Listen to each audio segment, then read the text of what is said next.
दोस्तों, स्वागत है आपका हमारे चैनल न्यूज़ बीट्स इंडिया पर। देश और दुनिया की सभी बड़ी खबरें जानने के लिए हमारे चैनल को सब्सक्राइब करें और बेल आइकन को दबाएं। तो शुरुआत करते हैं आज की बड़ी खबर से। आज की बड़ी खबर यह है कि 12 मई से ट्रेन चलाने की तैयारी। कल शाम 4 बजे से IRCTC पर होगी बुकिंग। भारतीय रेलवे 12 मई से पैसेंजर ट्रेन की सेवा शुरू करने की योजना बना रहा है। शुरू में 15 जोड़ी ट्रेनें चलाई जा सकती हैं, बाद में इसे और बढ़ाने की तैयारियां हैं। ये सभी ट्रेन स्पेशल ट्रेन होंगी जिन्हें नई दिल्ली से देश के अलग अलग 15 हिस्सों में चलाया जाएगा। दिल्ली, मुंबई, रांची और पटना के लिए स्पेशल ट्रेन चलाई जाएंगी। रेल मंत्री पीयूष गोयल ने ट्वीट कर इस बात की जानकारी दी है। इस योजना के तहत दिल्ली के 15 शहरों के लिए ट्रेनें चलेंगी। दिल्ली से बेंगलुरु के लिए भी 12 मई से ट्रेन चलाने की तैयारियां हैं। अगली बड़ी खबर यह है कि भारत ने बनाया कोरोना कवच। एंटीबॉडी का पता लगाने वाली स्वदेशी किट एलिसा तैयार। देश में कोरोना वायरस से कोहराम मचा हुआ है। देश में कोरोना वायरस के हर रोज नए मामले देखे जा रहे हैं। वहीं कोरोना वायरस की जांच को लेकर अब भारत ने एक बड़ी सफलता हासिल की है। भारत ने कोविड-19 के एंटीबॉडी का पता लगाने वाली टेस्टिंग किट को विकसित कर लिया है। पुणे में भारतीय आयुर्विज्ञान अनुसंधान परिषद नेशनल इंस्टीट्यूट ऑफ वायरोलॉजी ने कोविड-19 के एंटीबॉडी का पता लगाने के लिए स्वदेशी IgG एलिसा टेस्ट कोविड कवच एलिसा को विकसित कर लिया है। केंद्रीय स्वास्थ्य मंत्री हर्षवर्धन ने बताया है कि पुणे के नेशनल इंस्टीट्यूट ऑफ वायरोलॉजी ने कोविड-19 के एंटीबॉडी का पता लगाने के लिए पहली स्वदेशी एंटीसोर्स CoV-2 मानव IgG एलिसा टेस्ट किट को सफलतापूर्वक विकसित कर लिया है। अगली बड़ी खबर यह है कि तमिलनाडु में कोरोना मरीजों का आंकड़ा 7,000 के पार। तमिलनाडु में 669 नए कोरोना वायरस के मरीजों की पुष्टि हुई है। इसके साथ ही राज्य में कोरोना मरीजों का आंकड़ा 7,204 हो चुका है। वहीं 3 और कोरोना मरीजों की राज्य में मौत हो चुकी है। इसके साथ ही राज्य में अब तक 47 लोगों की कोरोना वायरस के कारण जान जा चुकी है। राज्य में 1,959 कोरोना मरीज ठीक भी हो चुके हैं। अगली बड़ी खबर यह है कि 17 मई के बाद क्या होगा। PM मोदी कल मुख्यमंत्रियों के साथ करेंगे बैठक। प्रधानमंत्री नरेंद्र मोदी कोरोना वायरस संकट पर सोमवार को राज्यों के मुख्यमंत्रियों के साथ बैठक करेंगे। लॉकडाउन 3.0 के बाद कोविड-19 महामारी पर चर्चा की जाएगी। प्रधानमंत्री मोदी की बैठक में वीडियो कॉन्फ्रेंसिंग के जरिए सभी राज्यों के मुख्यमंत्री शामिल होंगे। PM मोदी की बैठक में मुख्यमंत्री के साथ साथ गृह मंत्री अमित शाह, स्वास्थ्य मंत्री डॉक्टर हर्षवर्धन, मुख्य सचिव, गृह सचिव, स्वास्थ्य सचिव और राज्यों के DGP भी शामिल होंगे। सभी मुख्यमंत्री प्रधानमंत्री नरेंद्र मोदी को सुझाव देंगे। प्रधानमंत्री नरेंद्र मोदी की कोरोना पर होने वाली ये बैठक 11 मई को 3 बजे प्रस्तावित है। बैठक का पहला सत्र 3 बजे से शाम 5:30 बजे तक चलेगा। दूसरा सत्र 6 बजे से शुरू होगा, फिर निष्कर्ष तक बैठक जारी रहेगी। अगली बड़ी खबर यह है कि कोरोना से मौत के आंकड़े में अंतर के मामले में दिल्ली सरकार का आदेश। दिल्ली में कोरोना वायरस से हो रही मौत के आंकड़ों में अंतर के मामले में दिल्ली सरकार ने आदेश जारी किया है। आदेश के मुताबिक सभी सरकारी और निजी अस्पताल कोरोना संक्रमित व्यक्ति की मौत की रिपोर्ट पर तुरंत SOP का पालन करते हुए सूचना देंगे।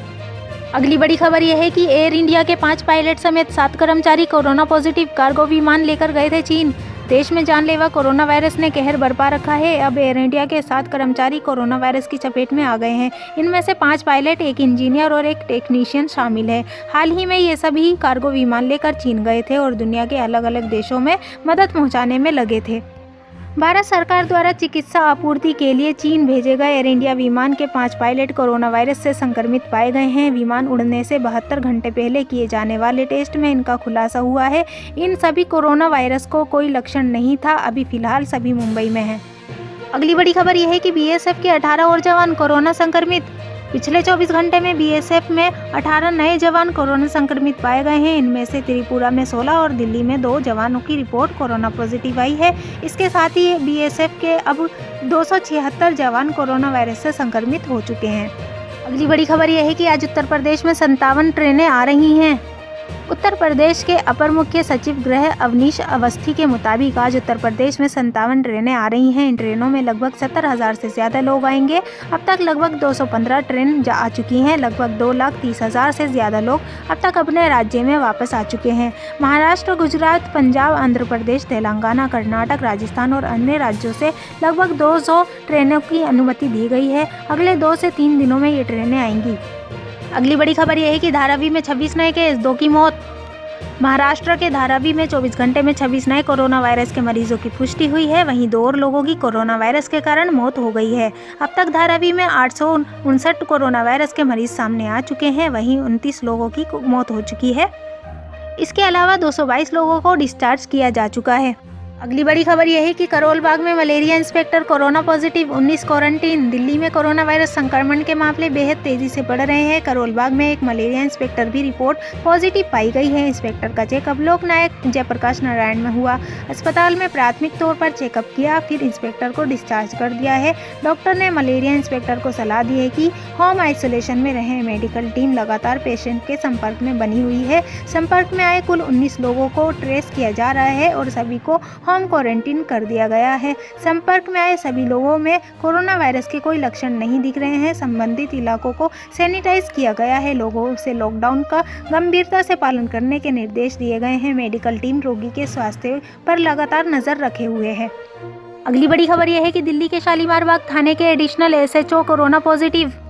दिल्ली के शालीमार बाग थाने के एडिशनल एसएचओ कोरोना पॉजिटिव पाए गए हैं। इसके बाद शालीमार बाग एसएचओ समेत 7 पुलिसकर्मी क्वारंटीन कर दिए गए हैं। वहीं एडिशनल एसएचओ के परिवार को भी क्वारंटीन किया गया है। अगली बड़ी खबर यह है कि मेरठ, कानपुर और आगरा पर विशेष ध्यान देने के निर्देश। उत्तर प्रदेश के मुख्यमंत्री योगी आदित्यनाथ ने अधिकारियों को मेरठ, कानपुर और आगरा पर विशेष ध्यान देने के निर्देश दिए हैं। उन्होंने अधिकारियों से कहा है कि कानपुर, मेरठ और आगरा की विशेष समीक्षा करें। इन जनपदों में तैनात नोडल अधिकारी प्रतिदिन सुबह और शाम अपनी रिपोर्ट शासन को भेजें। उन्होंने कहा कि इन तीनों जनपदों में लॉकडाउन का पालन सख्ती से हो। साथ ही तीनों जनपदों में कोविड केयर के कमान 3 वरिष्ठ IAS और IPS अधिकारियों को सौंप दी गई है।